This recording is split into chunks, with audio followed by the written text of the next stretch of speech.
Tiada maknanya jikalau tak ada keputusan ataupun tak ada pencapaian. Whatever we build is nothing if we do not have result. Bahawa mana-mana pasukan telah gagal pun ataupun jaya, saya nak komen pun susah. Kita perlu terima lagi. Garis keturunan palsu buat Malaysia diambang ban FIFA. Timnas Malaysia diguncang perpecahan. Kebiasaan unik di Borussia Mönchengladbach buat Kevin Dix heran. Pemain pantauan Patrick Kluivert makin dekat bela timnas Indonesia. Simak kabar selengkapnya yang ditemas Face Update. Kebiasaan unik di Borussia Mönchengladbach buat Kevin Dix heran. Bek timnas Indonesia Kevin Dix tengah beradaptasi dengan rutinitas anyar setelah resmi bergabung dengan klub Bundesliga Borussia Mönchengladbach. Kehadiran Kevin Dix menjadi bagian penting dari perombakan skuad Gladbach musim ini yang bertujuan memperkuat lini belakang klub. Menjadi pemain anyar, tentunya Kevin merasakan hal yang baru saat dirinya bergabung dengan Day Borussen. Salah satunya menjalani Media Day sebagai program rutin dari Liga Sepak Bola Jerman setiap menjelang musim baru. Dix mengaku sempat terkejut dengan rutinitas baru di klub barunya tersebut. Di Denmark biasanya saya menyelesaikan semuanya dalam waktu setengah jam. Di sini usahanya jauh lebih besar, kata Kevin Dix dikutip dari laman Borussia Mönchengladbach. Di Liga Jerman, Media Day berlangsung selama 3 jam dan melibatkan berbagai kegiatan untuk mendukung promosi kompetisi. Dalam agenda tersebut, para pemain dibagi menjadi kelompok-kelompok kecil yang kemudian mengikuti sesi pengambilan foto dan video resmi Bundesliga. Tak hanya itu, mereka juga diminta menyelesaikan sejumlah tantangan kreatif untuk mendukung kampanye media Bundesliga sepanjang musim. Mungkin bagi pemain senior hal tersebut sudah terbiasa, namun bagi Dix pengalaman ini menjadi salah satu bentuk adaptasi penting di Bundesliga yang jauh lebih profesional dibandingkan liga sebelumnya. Kehadiran Dix di klub juga menandai komitmen Gladbach untuk memperkuat skuad dengan pemain berpengalaman yang bisa menyelesaikan diri dengan cepat. Dengan tantangan Bundesliga yang makin kompetitif, adaptasi terhadap hal-hal non-teknis seperti Media Day juga jadi bagian dari profesionalisme pemain. Kevin menunjukkan bahwa bukan hanya di atas lapangan, tetapi juga di luar pertandingan, setiap pemain dituntut tampil maksimal di Bundesliga.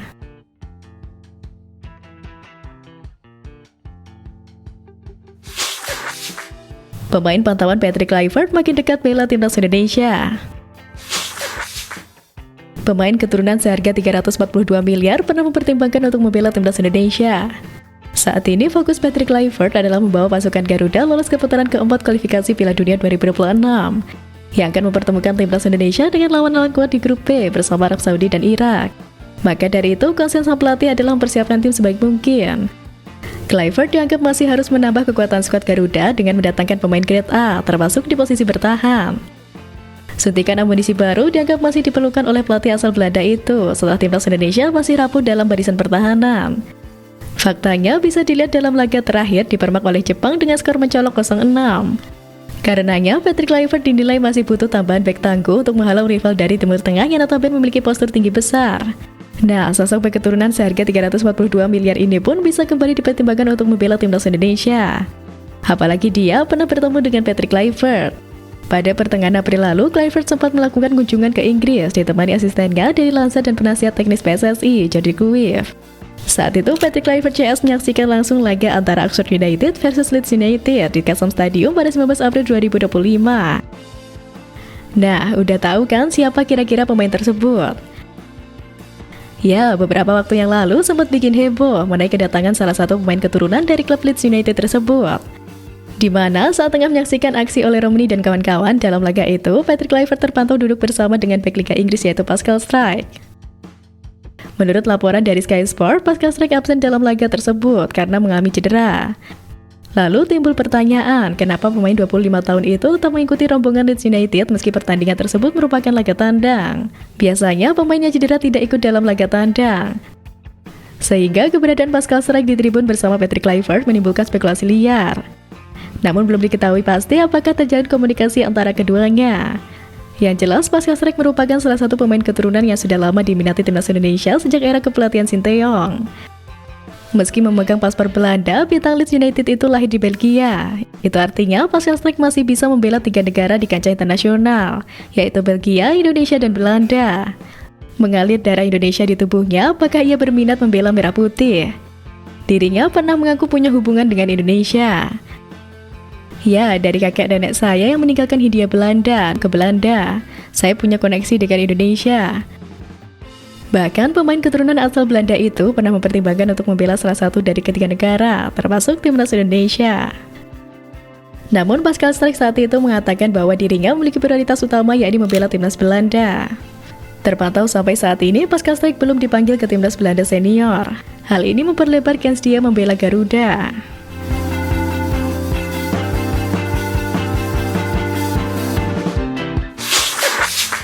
Garis keturunan palsu buat Malaysia di ambang ban FIFA. Berbeda dengan tetangga rival kita satu ini, kehadiran pemain naturalisasi di tubuh timnas mereka menimbulkan keraguan di kalangan netizen akan keaslian pemain keturunan Malaysia mereka. Seperti sejak awal tahun ini, Malaysia telah menaturalisasi 7 pemain kelahiran Argentina, Spanyol, dan Portugal. Namun asal-usul para pemain naturalisasinya itulah yang dipertanyakan, mengingat minimnya histori diaspora negeri jiran di 3 negara itu. Baru-baru ini muncul isu bahwa timnas mereka akan di-ban oleh FIFA akibat dugaan penyalahgunaan aturan naturalisasi pemain. Media Malaysia News Straits Times menjelaskan latar belakang kasus ini bermula dari tuduhan pengamat sepak bola Indonesia Justinus Laksana dalam kanal YouTube Haya Sport. Sekjen AFC Datuk Seri Winsor Paul membantah tuduhan itu. Pria asal Malaysia itu juga menjelaskan bahwa setiap kelayakan pemain naturalisasi menjadi wewenang FIFA, bukan AFC. News Straits Times mendeskripsikan bahwa Justin menganggap keikutsertaan timnas Malaysia U23 di Piala AFF U23 2025 hanya dimungkinkan karena kompetisi itu tidak berada di bawah sanksi atau pengawasan langsung FIFA. Proyek naturalisasi Malaysia akan terus digalakan dengan kabar yang berembus bahwa FAM sedang mempertimbangkan 6 hingga 10 pemain grade A di luar negeri. 6-10 calon pemain naturalisasi itu diproyeksikan membela Malaysia dalam FIFA Matchday September 2025. Mending Malaysia hati-hati deh kalau mau naturalisasi pemain. Ntar udah repot-repot maksain datengin pemain grade A, keasliannya malah dipertanyakan lagi. Ujung-ujungnya kena sanksi FIFA terus gagal main.